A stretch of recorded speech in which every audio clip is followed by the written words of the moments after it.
Close to 3,000 people have been injected with fake COVID vaccine doses in India. That's according to a local police report. 10 people have been arrested, including 2 doctors at a private hospital.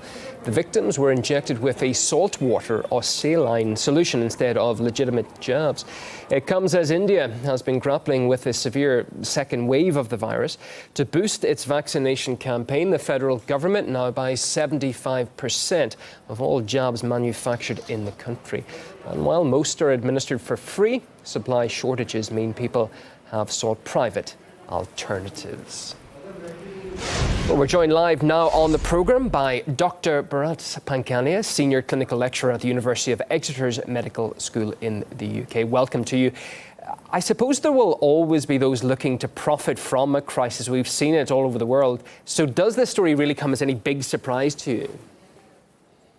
I am shocked, I must admit, because in the middle of a crisis in India, there are people who think that they can make a quick buck. The areas of concern are, what else have they done to these people? So there is infection control risks. I'm talking about hepatitis B and others, other bloodborne viruses. If their procedures are not clean enough, are they also doing harm in addition to giving no vaccine?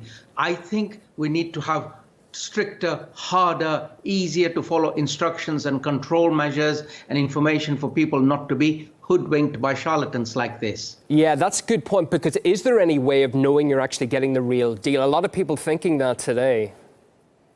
So I have been reflecting, and I felt, yes, there should be a very easy way to differentiate between some made-up outfit compared to a government outlet. So a government outlet would have insignia, computers, they take your national insurance number or equivalent Aadhaar number, as they call it in India, and there has to be a number of procedures which make it look it is authentic, rather than a outlet which will obviously, invariably, like fraudsters, have some errors. There should be a checklist of top 5 tips to make sure it is a government-sponsored thing. I think the last point would be this.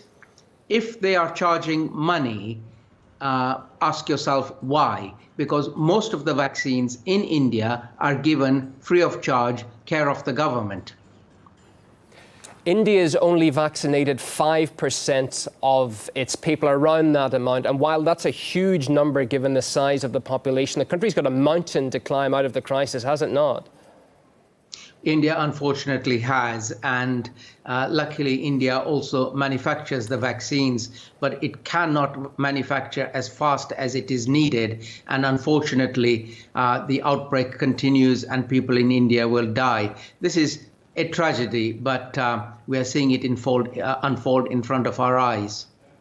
Yeah, it certainly is. I think that's the best description. Thanks very much for your thoughts today. Dr. Bharat Pankhania, Senior Clinical Lecturer at the University of Exeter Medical School.